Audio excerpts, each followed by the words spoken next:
written literature. Written literature can therefore be seen as embodiments of literature in written form. Written literature can be defined as what? Embodiment of literature in what? Written form, which could be handwritten or printed. It could be handwritten or printed. What do I mean by that? It means having literary works. Literary works are being produced. When you're talking about literary works, literature books, people come together to bring everything together in one place. It could be handwritten or printed. It is not like that of oral literature. Remember, oral literature is in spoken form. But written literature, it is what? It is in written form, which could be handwritten or printed. Oral literature could be in what? It is what? It is in spoken form. That means words of the mouth passed from generation to generation. But to preserve these words of the mouth, to preserve the spoken form that has been passed from generation to generation, that is why we add the advent of what? Written literature. To preserve it, for it to be long-lasting. Because the words of the mouth, it might not be the same thing I will pass across to what? To the next generation. So through written literature, it helps us to what? Preserve the culture, preserve the stories, preserve poems, songs, chants.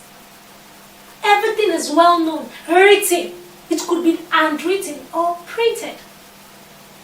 Written literature deals with what? Written form, while oral literature deals with spoken form.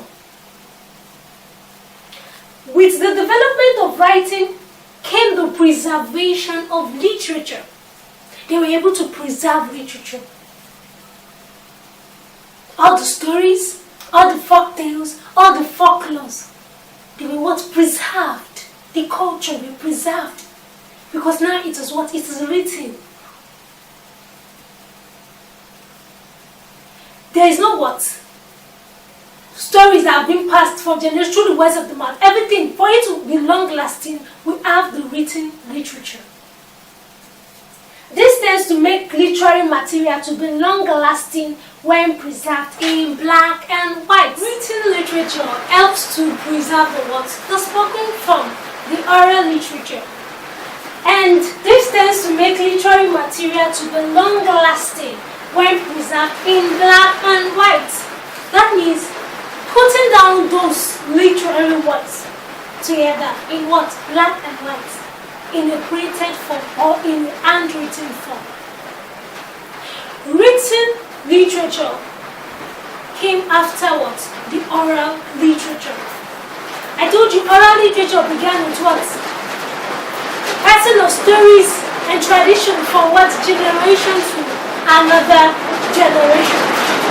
Written literature helps to preserve that tradition, stories, in what's written form. In today's class, we've talked about literature. I said literature is derived from what?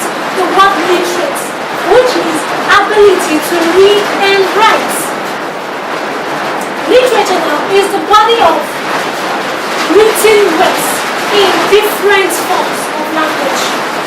I told you we have the Hausa literature, the Igbo literature, French literature, and English literature. I went further to talk about the functions of literature. Literature entertains, it educates, it corrects societal ills, and it what? Increases one's vocabulary, one's spoken form. You are able to read and write with the help of what? Literature. You know more about people's culture with the help of what? Literature. You get entertained in plays and stories read through what? The help of literature. Literature helps to what?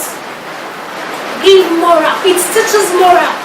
Moral lessons are being taught for the books that has been read. Through folk tales, moral lesson is drawn out.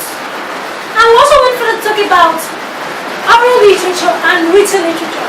I told you oral literature came before the advent of book culture, before written literature.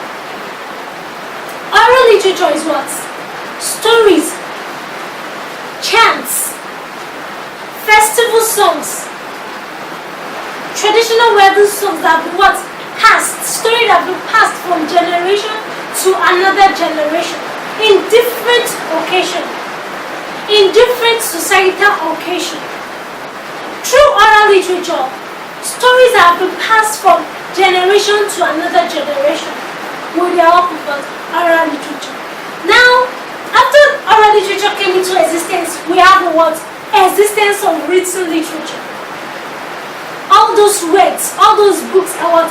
Hand together in order to get it preserved, for it to be longer lasting. With the help of written literature, all the stories, the folk tales, the chants, the poems are what? That were spoken for are what? Kept in written form for longer lasting, and it is preserved. I hope now you are able to understand what we mean, what we call literature in English language, how it came into existence, how we can differentiate between oral literature and what? The written literature. I hope you enjoyed the class today. See you next class. And in our next class, we'll be talking about folk tales, the features of folk tales, everything about folk tales. We'll be talking about it in our next class. See you next class.